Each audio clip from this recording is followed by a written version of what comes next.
calon Bupati nomor urut 3, Alif Turyadi SE, calon Wakil Bupati nomor urut 3, dengan partai pengusung Partai Golkar, Partai Gerindra, PAN, PKB, Nasdem, dan PKS. Silakan Bapak ke podium.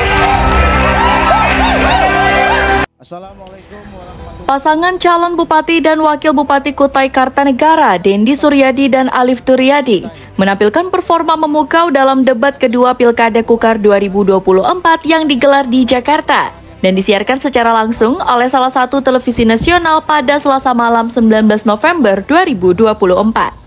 Dalam sesi pemaparan visi misi, pasangan nomor urut 3 ini menegaskan komitmen mereka untuk menghadirkan tata kelola pemerintahan yang transparan, adil, dan inklusif. Transformasi digital disebut sebagai kunci untuk menghadirkan pelayanan publik yang cepat, akuntabel, dan efisien. Pemberdayaan ekonomi, pendidikan, dan kesehatan yang merata akan menjadi prioritas utama. Pasangan ini juga menekankan pentingnya memanfaatkan teknologi untuk menciptakan energi yang lebih bersih dan ramah lingkungan, agar generasi mendatang dapat menikmati kekayaan alam Kutai Kartanegara. Membenahi penegakan hukum, memperkuat regulasi lokal, dan memastikan bahwa masyarakat bisa berpartisipasi mengawasi pemerintahan. Kita harus memanfaatkan kekayaan ini dengan bijak, mengutamakan pembangunan berkelanjutan. Kami mendorong investasi energi terbarukan dan ramah lingkungan. Pasangan nomor urut 3 ini terlihat sangat kompak dalam menjawab setiap pertanyaan dari panelis maupun pasangan calon lain. Kepercayaan diri dan keselarasan visi mereka menjadi daya tarik tersendiri dalam debat kali ini. Saat ditanya tentang maraknya praktek tambang ilegal di Kutai Kartanegara, Dendi Suryadi menegaskan bahwa setiap proyek yang tidak memenuhi syarat AMDAL akan dihentikan hingga memenuhi aturan. Ia menekankan pentingnya penegakan hukum yang dimulai dari pemimpin sebagai teladan. Alif Turyadi menambahkan bahwa BLHD akan diotomatisasi untuk mengawasi kegiatan yang berdampak pada lingkungan dengan mematuhi standar operasional, prosedur, dan hukum yang berlaku. Dalam praktik seringkali proyek pembangunan yang seharusnya wajib AMDAL dan dokumen lingkungan lainnya ternyata tidak atau belum dilengkapi dokumen lingkungan karena dokumen belum selesai atau dinyatakan tidak layak lingkungan oleh Komisi Penilai AMDAL atau KPA. Hal ini membahayakan lingkungan, termasuk lingkungan sosial, ruang hidup warga. Akibatnya, proyek seperti ini sering diprotes oleh masyarakat. Pertanyaannya, menurut Anda, tindakan dan langkah konkret apa yang akan Anda lakukan jika terjadi kasus-kasus seperti di atas di wilayah Anda? Durasi Anda menjawab adalah 1 menit dihitung dari mulai saat Bapak berbicara. Silakan. Ya, kalau ada proyek yang secara aturan analisa AMDAL-nya belum selesai, yaitu dihentikan sampai 100% kita yakin bahwa dampak terhadap lingkungan itu aman karena kita membangun dengan orientasi untuk masa depan anak cucu kita. Jadi kalau memang itu menjadi persyaratan, proyek itu harus di stop dulu sampai betul-betul secure. Itu dari saya. Masih ada waktu, apakah ingin ditambahkan? Tentu berjalannya proyek kita mengenal adanya BLHD yang ada di instansi kita.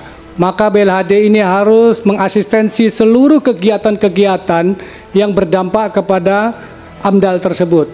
Maka dari itu tentunya kita belajar dari apa yang sudah terjadi di Kutai Kartanegara. Terima kasih. Baik, masih ada waktu. Apakah cukup? Jadi intinya taat ajas. Kalau memang SOP-nya sudah ada, kita patuhi. Taat kepada Tuhan, taat kepada hukum, dan setia kepada rakyat.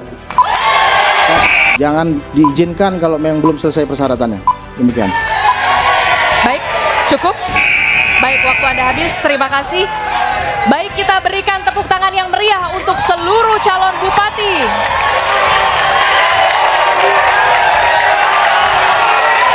Di akhir debat, Dendi Suryadi dan Alif Turyadi mengajak masyarakat Kutai Kartanegara untuk menggunakan hak pilih pada 27 November 2024. Mereka meyakini bahwa pemerintahan yang transparan dan inklusif akan membawa Kukar menjadi daerah yang maju, sejahtera, dan berkelanjutan. Dendi Suryadi yang memiliki latar belakang militer dan pernah bertugas menjadi Komandan Kodim di Kutai Kartanegara, serta Alif Turyadi, seorang politisi berpengalaman yang pernah menjabat sebagai Wakil Ketua DPRD Kutai Kartanegara periode 2019 hingga 2024. Membentuk pasangan yang solid dan saling melengkapi. Keduanya memiliki visi yang kuat untuk membawa perubahan nyata bagi Kutai Kartanegara. Ya baik, bicara tentang KKN, korupsi, kolusi, dan nepotisme, saya kira yang pertama sistemnya harus diperbaiki. Tetapi sebaik apapun sistem, itu tetap manusia di belakang sistem itu yang menentukan. Man behind the gun and moral behind the man itu sendiri. Jadi nanti apabila kami jadi bupati, kamilah yang akan menjadi garda terdepan dalam memberantas praktek-praktek KKN tersebut. Ingat teori pembusukan ikan. Ikan itu busuk dimulai dari kepalanya. Jadi singkatnya saja, tegakkan hukum, kemudian dimulai dari diri kita sendiri. Kita yang menjadi teladan.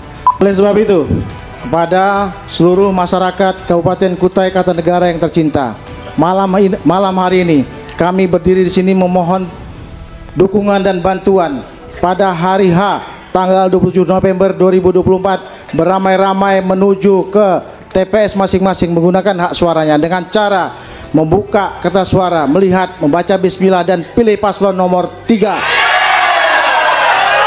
Simbol 3 jari ini bermakna taat kepada Tuhan, taat kepada hukum, dan setia kepada rakyat. Dendi Alif, Dendi Alif, Dendi Alif, menang, menang, menang. Baik, waktu Anda habis. Nunung Dwi Nusantara Channel News melaporkan dari Samarinda.